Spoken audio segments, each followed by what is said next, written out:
நாளாக வந்து மிக்ஸி வாங்கணுன்ற ஒரு ஆசையில் இருந்தாங்க. சரி ஓகே அப்படின்னு சொல்லிட்டு வாங்கி போட்டோம். இது கடையில் தான் வாங்கினது. என்ன ரேட்டுன்னா 4000. பார்க்கலாம்.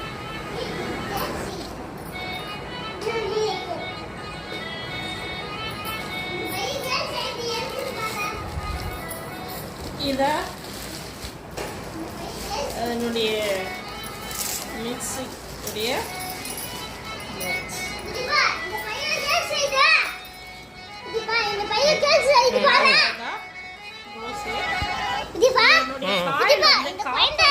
சொல்றாங்க. அதனால இதை வந்து கெட்டு போகாது சீக்கிரமா. ஒரு சில இது பிராண்ட் வந்து பார்த்தீங்கன்னா என்னது காப்பர் காயில், அலுமினியம் காயிலாம் சீக்கிரமாக உருகி போயிடுது இந்த மாவு அரைக்கும் போது அப்படின்றதுக்காக காப்பர் காயில் இருக்குது. அப்புறம் 1000 வாட்ஸு இங்கேருந்து பார்த்தாலே தெரியுதுங்க நல்லா காப்பர் காயில், இந்த ஒயரு காயில். ஒரு சில மிக்சிலாம் இதெல்லாம் பார்த்து மூடிட்டு இங்கே மட்டும்தான் கேப் இருக்குது. இது ஃபுல்லாமே கேப் போட்டு நம்ம பார்க்கும்போதே தெரியுது இந்த ஒயரு காப்பராக இருக்குது, காயில் காப்பர் காயிலாக இருக்குது தெரியுது. அப்புறம் இது வந்து நல்லா வச்சுட்டோம்னா நல்லா பிடிச்சிக்குது, க்ரிப்பாக பிடிச்சிக்குது. இந்த மிக்ஸி ஓடும்போது அப்படி சாயாது. நம்ம இப்படியே ஃபோர்ஸ் பண்ணி எடுத்தால் மட்டும்தான் இது வெளியே வருது. அப்படியே நல்லா ஃபிக்ஸ்டாக ஒட்டிக்குது தரையில் வைக்கும் போது.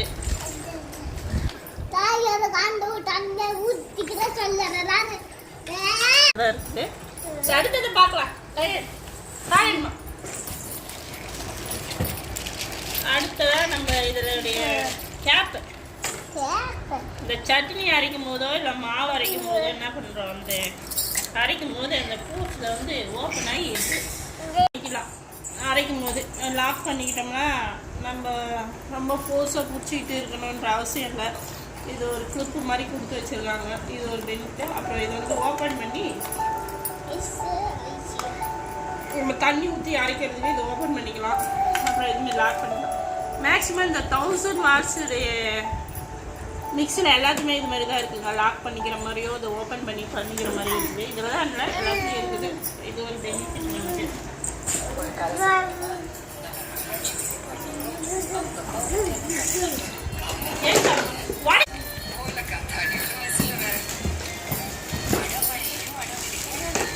அப்புறம் இப்போ வந்து அடிக்கிட்டு பக்கத்துலேருந்து வித் அதனுடைய செட்டு 4 ஜாரு, இது ஒரு நைட் மாதிரி, பின்னாடியே இந்த ஸ்பேனர் மாதிரி யூஸ் பண்ணிக்கலாம். அப்புறம் இதுதான் என்னது நம்ம அந்த ஆட்டுக்கல்ல அரைச்சி தேங்காவோ ஏதோ மசாலாவோ அரைச்சி செஞ்சால்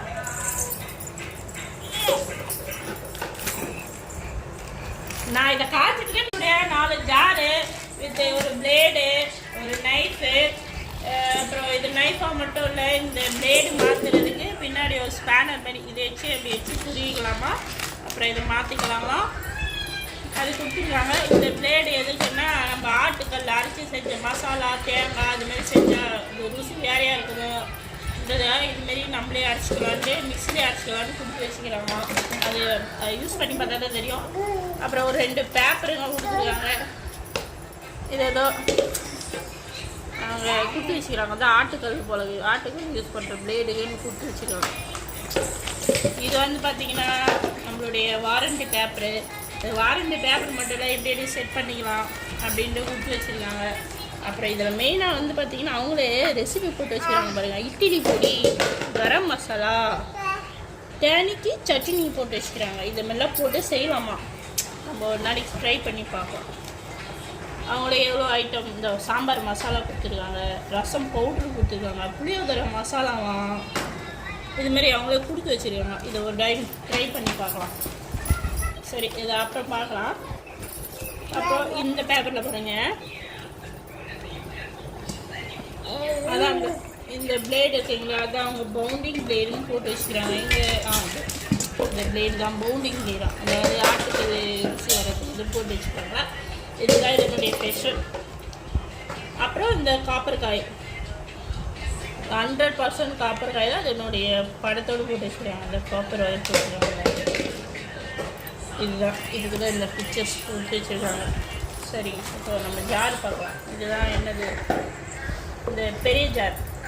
நம்ம இட்லி மாவு தோசை மாவு அரைச்சிக்கிட்டு நம்ம கிரைண்டரில் வந்து கல்ல கூடயே ஒரு இந்த மாவுலாம் தடுத்து போகிறதுக்காக வச்சுருக்காங்க இல்லையா, அதுமாரி ஒரு பிளாஸ்டிக்கில் கூட்டி வச்சுருக்காங்க. இப்போ இதை போட்டுமா மிக்ஸி அரைச்சிக்கிட்டே இந்த மாவு வந்து இதில் வெளியே மேலே வராது, இதுலேயே இப்படி ஃபோல்ட் பண்ணி நம்ம கை விட்டு தள்ள வேண்டியதில்லை, அதுவே தள்ளிக்கிட்டு அரைச்சிக்கும். அதுக்காக மெயினாக இதுக்காக தான் ஏன் இந்த மிக்ஸியை சூஸ் பண்ணேன்னா இதுக்காக தான் சூஸ் பண்ணுங்க. இதை அப்படியே இப்படி தள்ளிட்டு இப்படி எடுத்துக்கலாங்க. இதை கழட்டிட்டு நல்லா அழகாக வாஷ் பண்ணிக்கலாம். மறுபடியும் போடும்போது இதேமாரி இங்கே வச்சுட்டு இதை போட்டுக்கலாம். இதுவும் நல்லா ஈஸியாக தான் இருக்குது. அப்புறம் இதனுடைய மூடி பார்த்திங்கன்னா